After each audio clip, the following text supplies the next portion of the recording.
E aproveito essa deixa para passar a palavra ao Dr. Luís Rocha, é pneumologista, para saber, doutor, também se defende esta mesma tese. Quando vier a vacina e chegar a sua vez, prefere que a administrem?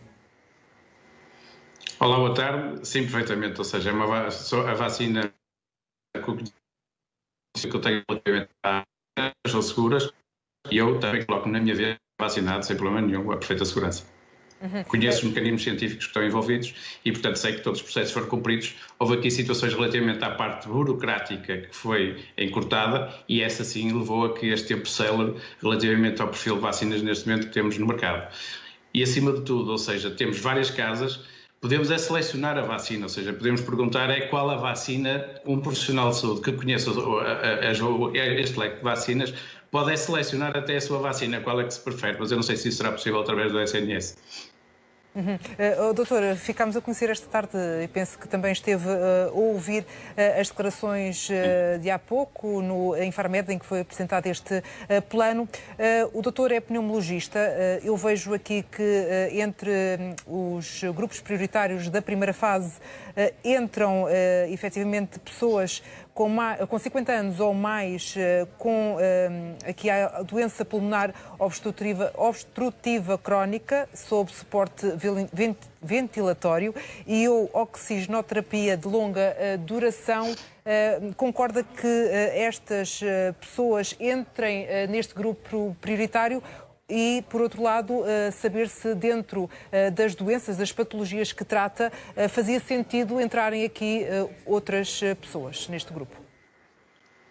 Concordo em pleno, ou seja, se nós atendermos àquilo que foi dito, há aqui uma primeira fase, mais de 50 anos, com estas comorbilidades, e são patologias crónicas que de todo são prioritárias.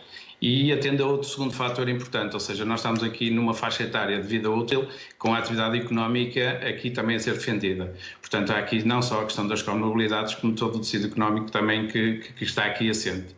Relativamente às comorbilidades, claro que a patologia respiratória crónica, a cardíaca, a renal, a hepática, ou seja, são tudo doentes que beneficiam em muito, porque temos aqui não só a questão vírica e a infecção que isso pode causar, mas toda a cascata que estas cadeias podem, que estas patologias podem ter um desequilíbrio e, portanto, e ter aqui a gravidade que esta infecção impõe. Portanto, perfeitamente de acordo com o que foi definido nesta primeira fase para este grupo de doentes. Apresentado, o doutor não mudava, digamos assim, peças, não deslocava peças dentro deste plano? Neste plano, nesta fase, ou seja, se atendermos à experiência já adquirida relativamente a 2009 com a gripe A, e também estão aqui os decisores, há aqui decisores, portanto, se temos um volume capaz de vacinas, os decisores aqui também estão envolvidos, assim como as forças de segurança e, portanto, e todos os profissionais de saúde. E aqui os doentes estão contemplados. E depois, numa fase posterior, ou seja, outro grupo profissional e teremos vacinas para todos. Aqui o grande problema que se coloca é a administração, ou seja, a logística que aqui estará envolvida relativamente ao perfil de vacinas presentes. Porque sabemos que existem alguns perfis de vacinas, umas com uma logística mais pesada que outras, mas a indústria sei que também está, a indústria farmacêutica também sei que preparou-se para situações deste tipo. São colocadas aqui muita informação relativamente ao frio, mas a própria indústria aqui está a salvaguardar essa questão da logística do frio e consegue-se ter aqui, portanto, a segurança relativamente a este aspecto.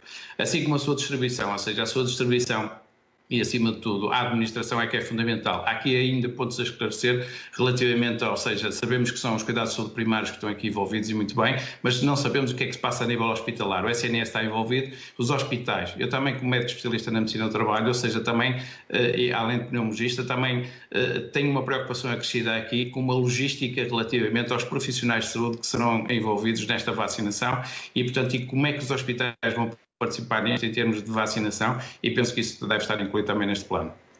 Doutor Luís Rocha, pneumologista, e também a doutora Silvia Saraiva, endocrinologista, obrigada pelo comentário e análise neste Notícias CM, numa tarde em que... Doutor Luís Rocha, depois de algumas polémicas que marcaram os últimos dias, sobretudo relativamente à forma como este plano poderia ou não ser definido, acredita que foi feito o melhor plano possível dentro daquilo que era estimável? Obrigado, boa tarde, cumprimento a todos, ao colega também, e assim em particular. Claro que sim, ou seja, já tive a oportunidade de olhar para o plano, já foi divulgado pelo Ministério da Saúde e pela Direção-Geral de Saúde, e esse plano parece-me bem feito, ou seja, está assente, acima de tudo, naquilo que os diferentes países da Europa fizeram. Claro que tem particularidades relacionadas com o nosso país e atendeu aqui a alguns fatores. A partir dos 50 anos que desta primeira fase que existem, começam por surgir as primeiras comorbilidades e também simultaneamente atendeu aqui um aspecto importante que é a atividade económica, ou seja, há aqui o aspecto económico subjacente, muito embora a saúde esteja em primeiro lugar, mas este aspecto durante o período de vida útil, ou seja, aqui nesta faixa etária que é importante neste contexto. O plano é bem traçado, a Agência Europeia de Medicamento, a 29 de dezembro, dará provavelmente o ok para uma primeira vacina. Temos aqui alguns perfis de vacinas que serão selecionados e temos aqui uma revolução, acima de tudo, nesta investigação deste perfil de vacinas que no futuro terão um grande benefício e sem dúvida que é uma vacina segura e eu terei, quando chegar a minha vez, estarei disponível para, com segurança, fazer essa vacina. Vamos, por isso, também recordar a forma como foram anunciadas estas medidas e este plano que define como primeiro grupo prioritário 950 mil pessoas. A primeira fase, o primeiro grupo de grupos, o primeiro conjunto de grupos prioritários, as pessoas com 50 ou mais anos com pelo menos uma das seguintes patologias: insuficiência cardíaca, doença coronária, insuficiência renal e doença respiratória crónica com suporte ventilatório, ou seja, a correspondência exatamente das patologias que sabemos, que conhecemos, que são aquelas que são mais frequentes nos casos graves da doença. As pessoas e residentes em lares e internadas em unidades de cuidados continuados e os respectivos profissionais, a proteção dos surtos nas populações mais vulneráveis, dos idosos, e, finalmente, profissionais de saúde diretamente envolvidos na prestação de cuidados e profissionais, digamos, de outras, entre as Forças Armadas, Forças de Segurança, genericamente serviços essenciais, serviços críticos, cuja elencagem tem ainda que ser afinada, mas cujo objetivo é naturalmente o suporte à capacidade de resposta destes serviços e ao funcionamento, digamos, de toda a nossa sociedade. Na segunda fase de vacinação estão pessoas com 65 ou mais anos, tenham ou não alguma patologia associada. Integram também esta lista pessoas com mais de 50 anos com diabetes e outros problemas de saúde associados. Está já proposto também a definição para uma segunda fase de dois grupos. Pessoas com 65 e mais anos, sem qualquer outra, característica, ou seja, sem patologias ou não, portanto, no fundo, reconhecendo de que os idosos são o grupo mais vulnerável, e um segundo grupo, neste caso a partir dos 50 anos e até aos 74, uma vez que a partir dos 65 todas as pessoas estão incluídas neste primeiro subgrupo, digamos, e desta vez com o alargamento das patologias que também pré-existentes, diabetes, neoplasia maligna ativa, doença renal crónica, insuficiência hepática, obesidade, hipertensão arterial, e ainda claramente na recomendação da Comissão Técnica que deixemos espaço para eventualmente incluir outras patologias. Doutor Rui Nogueira, avaliando aqui e fazendo um bocadinho de futurologia sobre os efeitos positivos desta vacina, se começar a ser administrada em janeiro, chega numa das fases mais críticas do ano normalmente, começam por ser vacinadas as pessoas mais vulneráveis. Dali a quanto tempo poderão começar a fazer-se sentir efeitos positivos? Essa é uma resposta difícil. Na verdade, não sabemos quanto tempo dura a imunidade, nem quando é que começamos a estar seguros. Para já o que sabemos é que uma das vacinas disponíveis tem 2 doses, enfim, sendo a segunda dose 3 a 4 semanas depois, administrada 3 a 4 semanas depois. Ou seja, se conseguirmos começar na primeira quinzena de janeiro, teremos um grupo significativo de pessoas com a vacina completa, direi no final de fevereiro. E, portanto, a partir daí é suposto que tenhamos um grupo significativo, enfim, 950 mil pessoas, onde presume-se o efeito será já intenso. Eu sou muito cético em aceitar 90 ou 90 e tal % de efetividade da vacina. Parece excepcionalmente bom, era excelente se assim fosse, mas, enfim, é admissível que seja menos do que 90%, o que também não nos admiraria nada. E, portanto, se pensarmos que 60%, enfim, temos 500 mil de pessoas que estarão defendidas, é ainda muito pouco. Mas é, digamos, um início da caminhada do túnel que o Sr. Primeiro-Ministro referiu. O Sr. Primeiro-Ministro referiu muito bem que isto é um longo túnel e que nós estamos a imaginar aquela luzinha lá no fundo, mas é ainda muito pouco. Mas, de qualquer maneira, em 2 meses nós podemos ter imunizados e com a imunidade, imunizados teremos mais, mas com imunidade, 500 mil de pessoas, o que quer dizer que juntar-se-ão ao outro 500 mil que já estará imunizado por via natural, aqueles que tiveram já a doença. O que já é alguma coisa, ou seja, no final de fevereiro, se nós tivéssemos 1 milhão de pessoas com imunidade, seria razoável. Isto é uma perspectiva meramente otimista e calculista, porque vai ser necessário termos muito mais pessoas imunizadas com imunidade do que apenas 1/10 da população. Enfim, não sei como é que vamos conseguir depois fazer as outras fases. A segunda fase será bem mais difícil do que esta primeira, enfim, tendo à partida mais vacinas, mas temos que ser céleres a usar o único meio disponível que nós temos, para além daquilo que são os meios, que é bom dizê-lo, não deixam de ser atuais, que é o isolamento e o isolamento profilático. E não podemos, de modo algum, pensar que esta vacina nos vai resolver o problema do isolamento dos casos positivos nos próximos 2, 3, 4 meses. Vamos continuar a ter que isolar um número muito significativo de pessoas, todos aqueles que estão positivos ou a aguardar teste. Porque é bom dizer, enquanto se aguarda por teste e todos aqueles que são os contactos, enfim, dos casos positivos, continuam a ser um problema. E, portanto, vamos ter este problema seguramente, enfim, até à Páscoa, muito provavelmente até ao verão.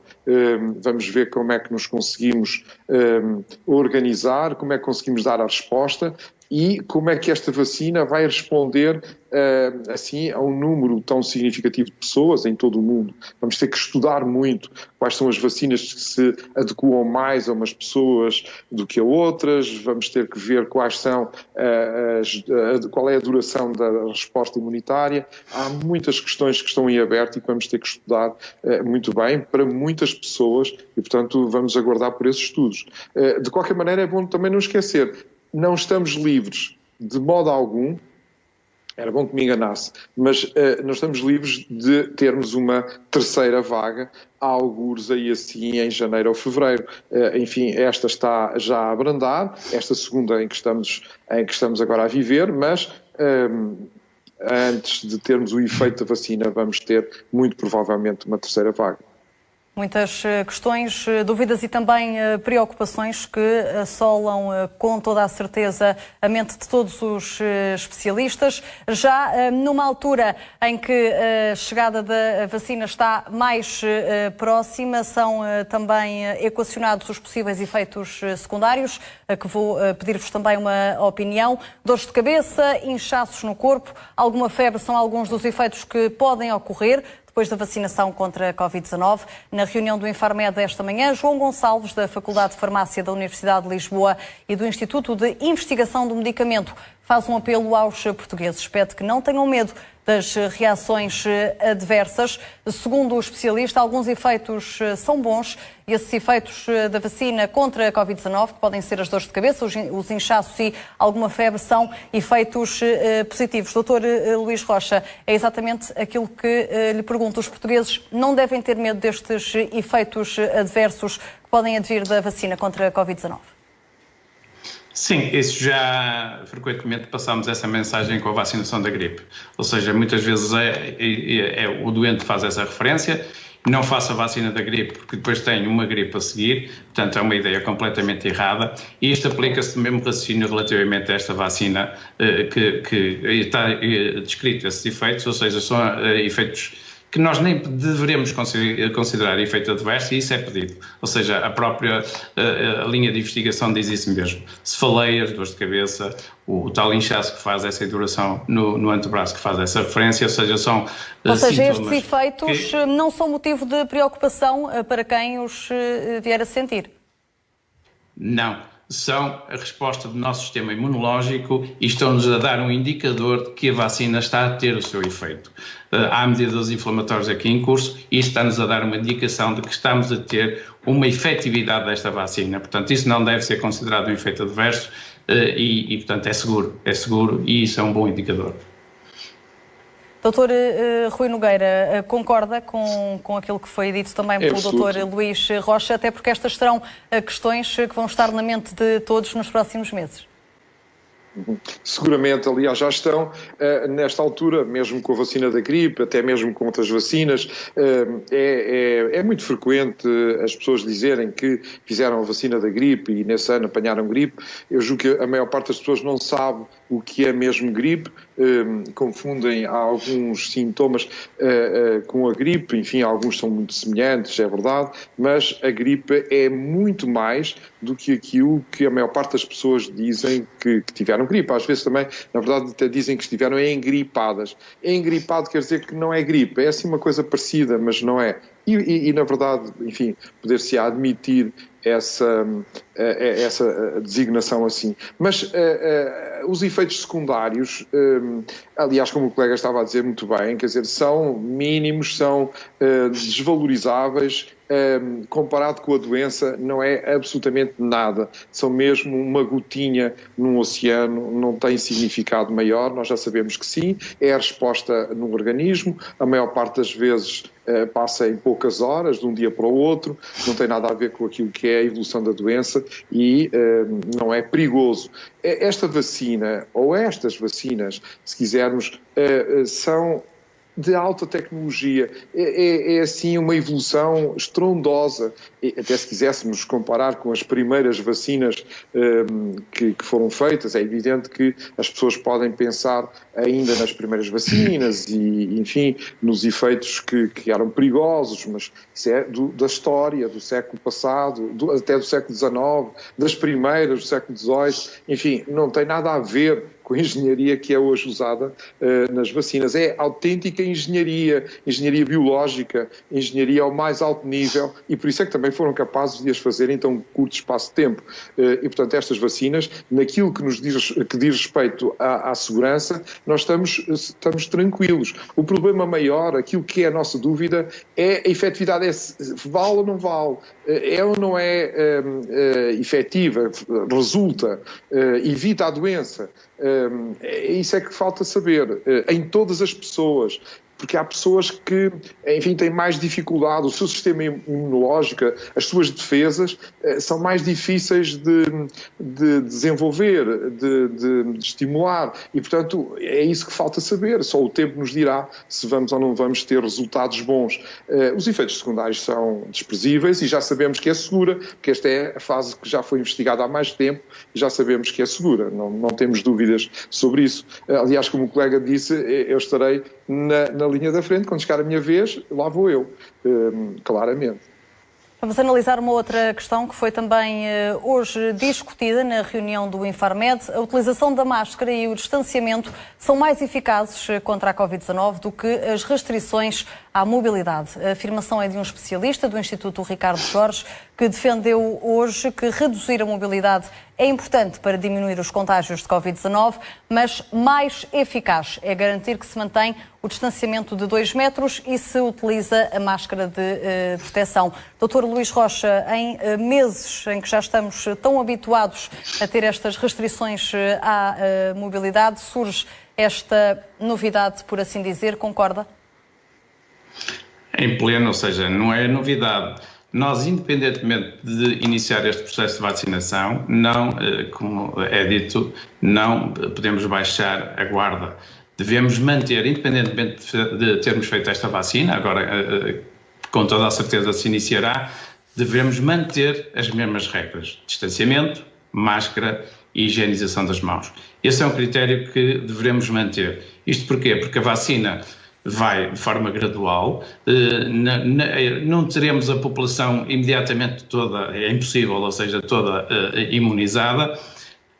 Há aqui a questão da segunda dose, há questões relativamente à durabilidade desta vacina, ou seja, não sabemos se há necessidade, ainda não conheço pelo menos essa característica, de manter isto tal como uma sazonalidade, tal como a vacina da gripe, ou seja, se há necessário na próxima época, no próximo ano, ou seja, manter aqui este perfil de vacinação, até porque sabemos das linhas de investigação relativamente a esta vacina que vamos perdendo, ou seja, com os doentes vão perdendo anticorpos. Não sabemos se existe aqui uma memória imunológica. É fundamental a memória imunológica para sabermos se não há necessidade de revacinação no futuro. Portanto, é o objetivo, o grande objetivo é essa memória imunológica. Daí que todas as formas aqui de máscara, higienização e distanciamento social, apesar de ser vacinado, é para manter. E esperar a tal imunidade de grupo. Doutor Rui Nogueira, muito rapidamente, porque temos mesmo de avançar, pode esta novidade do facto das restrições à mobilidade serem menos eficazes do que os métodos de proteção que já são utilizados há meses, podem significar que a época natalícia, o Natal ou a passagem de ano poderão ter menos restrições no que diz respeito à circulação? Temos de ser objetivos. Não é possível termos um Natal normal e as pessoas circularem de um lado para o outro e juntarem-se famílias. Não é possível. Não é possível sair da mesma bolha. Tem sido falado assim.